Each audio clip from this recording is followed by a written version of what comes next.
In today's video, we're gonna cover the psychology of money. A lot of people who have issues with money, typically more than 99% of the time, have an issue psychologically, the way that they view money. You've heard it said before that money is the root of all evil, but in reality, the Bible says the love of money is the root of all evil. There's a specific difference, see, because money in itself is harmless. It's just a tool. It's like a car. A car by itself is harmless. It's just a tool. But now you put a drunk driver behind the wheel of that car, all of a sudden it can become a weapon. Same thing with a knife. A knife in itself is just a tool. It can be used to cook up and prepare a beautiful, wonderful meal for the family, or it can be used to hurt someone and take someone's life, right? So the tool in itself is not the problem. The problem is the person behind the tool, right? And that person's psychology when they're using it, right? So the psychology of money is the number one thing that holds most people back, because they don't even realize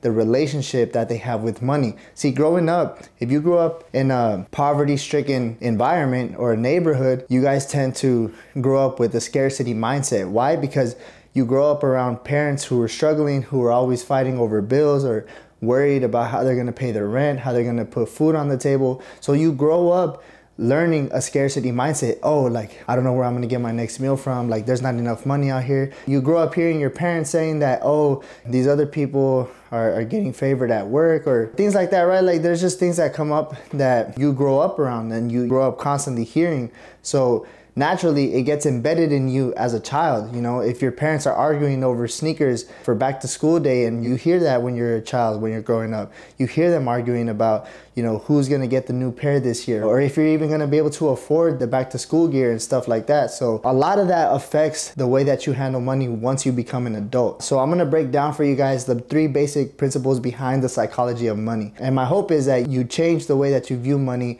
once you finish this video. With that being said, guys, let's get started. So first things first, here's the bottom line when it comes to dealing with money. You have 2 types of people when it comes to money. You have people who want to look rich, and you have people who actually want to be rich. Wealthy, whatever you want to call it. Rich, wealthy, it doesn't matter. But you have those who pretend, who try to look like they have money, even though they're broke, even though they have nothing in their bank account. They'll go buy the Louis bags, the expensive vacations. They'll go, you know, rent the exotic cars. They'll go do all of these things to look like they live a lavish life, when in reality, you go back to their apartment or to their house or even their car, and you'll see that their real life, their reality, is a completely different story.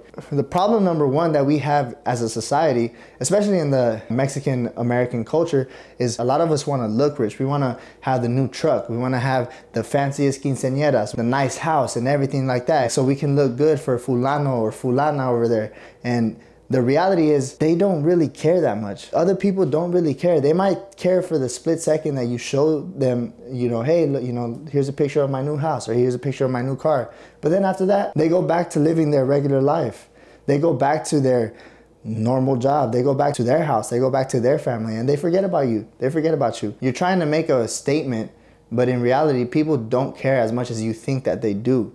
And that gets people in trouble, because now you're over here stuck with this bill, with this mortgage, with this car payment, this insurance payment, all because you were trying to show off and prove to people that you made it, right? Because that's where it comes from. It comes from us wanting to prove to people that we're successful, that we made something of ourselves. The reality is that what good is it for you to have the material stuff if in reality you're struggling, you're living check to check, you're stressed out because you don't know how you're going to pay your bills, right? Which would you rather be? Would you rather look like you got a lot of money, or would you rather have a lot of money? See, that's the difference, guys. That's why I used to be that way. But now, you see, I don't post any stuff on my Instagram. Like, when it comes to like material stuff, I don't really post my cars like that. I don't post my house like that. I'm not flexing jewelry. I'm not flexing watches. Like, when you see me, I don't even wear jewelry. Sometimes I might wear a necklace. I have 2 necklaces and 3 pairs of watches. That's about it. I don't really buy stuff for myself anymore. Everything that I make and I earn goes towards my family and towards investing for my future, or it goes back into the businesses. I stopped spending money on myself a long time ago. Like, my wife literally has to buy buy me stuff because she knows I won't buy anything for myself. That's just how I am. Yeah, I have nice clothes and I like nice things, but a lot of this stuff is stuff I've had for years. A lot of the new stuff that I have is stuff that my wife gets for me because I won't shop for myself. Like, I still have the same white Vans for like, I don't know how many years, and I've been meaning to go get a new pair and I just haven't gone to get one. But you gotta answer that question first and foremost. Do you wanna look rich or do you wanna be rich? Second of all, you gotta stop trying to keep up with the Joneses. In our culture, as a Mexican American, Chicano growing up in the United States, even in Mexico, you'll find that keeping up with the Joneses is a disease that we tend to have in our culture. It's where you're always trying to outdo the next person, right? This person spends 15, 20 grand on the quinceañera. The other person tries to spend 40. This guy gets a brand new truck, lifted, whatever. This other guy has to go and get one bigger and better. This guy gets a nice racehorse. The other guy has to get 2 racehorses. We're always in a constant battle trying to prove to each other like who's got more money, who's more successful. And that's what keeps us broke. That's what keeps the culture broke. That mentality, that whole mindset of like, oh, he got a nice truck. I'm gonna show him, like, I'm gonna get a new truck. I'm gonna go put some rims on my truck. I'm gonna go get my truck lifted. Matter of fact, I'm gonna go buy 2 trucks, or I'm gonna go get a horse. Matter of fact, I'm gonna buy a boat. And then when I buy a boat, I'm gonna get myself a rollie. I've been wanting a rollie for a long time, but you know. So these are the problems that we have that we need to correct, right? First and foremost, this all stems from caring about other people's opinions, caring about what other people think about you. We have to stop worrying about what other people think about us. It doesn't matter if they know you have money. Me personally, the way I live my life, I don't really want you guys to know how much money I make. I don't want you guys to even know that I have money at all. I really don't care. One thing my dad told me when I was a kid, he said, never tell anybody how much you make. Always keep your personal finance to yourself. It's nobody else's business. If they think you have money, great. If they think you're broke, great. That's none of their business. You do you and keep your stuff private, because there's a lot of haters in the world. Hay muchos envidiosos, that's what he used to say.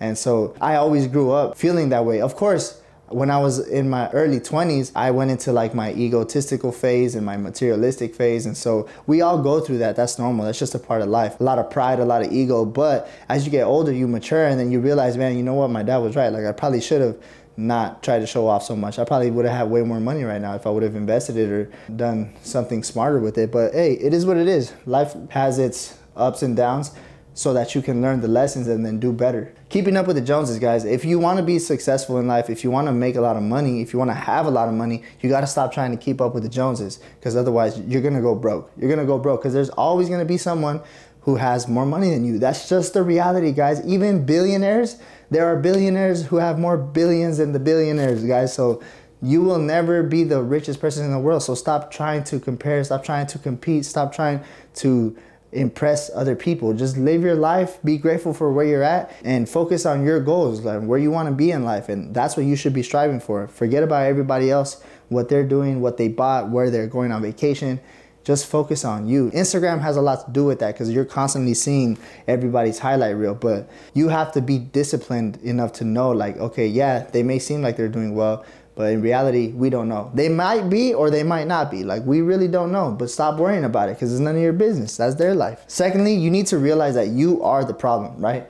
The reason why you're broke, the reason why you're struggling, the reason why you aren't where you want to be financially is because you're lacking some sort of knowledge, some sort of information, or you have bad money habits that you don't even realize. You know, you spend on impulse, you aren't disciplined, you eat out every single week, you buy 4 cups of Starbucks every single day, you spend money on concerts every month or every couple of weeks. These are things that you do. You're responsible for your money. I guarantee you almost everybody watching this video has made all the money they wanted to make, has been able to buy the things that they want to buy, but their spending habits have led them to spend all of their money, right? Some of you say, oh, well, I only spend what I need. But really, most people who say that, when I really look at their bank accounts and their spending and I really break it down for them, they spend a lot of money unnecessarily. They spend a lot of money on dumb stuff that they think is a necessity, but it's really not. And so you are the problem, guys. You have to realize if you're not making enough money, then you have a skill problem. There's a deficiency in your ability to make money, right? So if you're not making enough money, your problem is your ability to make money. So you need to go find a new set of skills.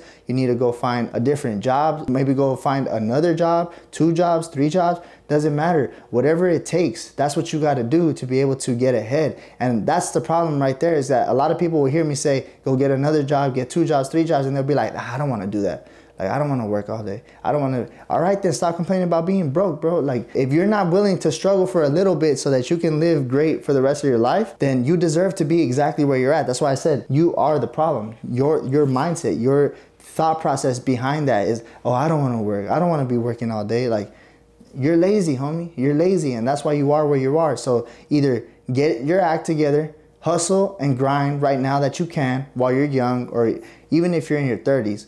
Take advantage of the life that you have. Go out there, try to hustle up as much as you can, and then invest for your future, right? Understanding the psychology behind money and the reason why people are broke and the reason why others are rich is going to help you plan out your future and plan out the next steps that you need to take. Like I said, you are the problem. Your spending habits are the problem. Your lack of discipline is a problem.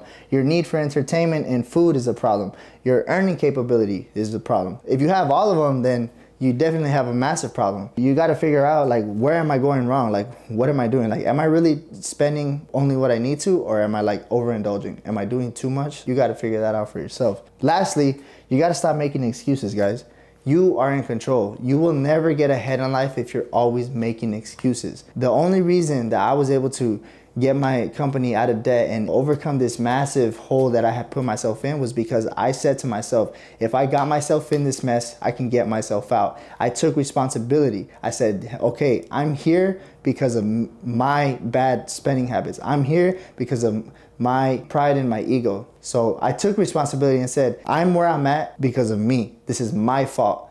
But if I'm the reason why I'm here, then I'll be the reason why I get out. Right? And so I just started to take responsibility for my actions and the way that I was spending my money, the way that I was saving it, the way that I was just operating as a business owner and all that kind of stuff. So that made a massive change. And then sooner or later, you start to realize a lot of the problems in your life, not just money related, but a lot of the problems in your life, in your relationships, at your workplace or wherever, a lot of it is also your fault too.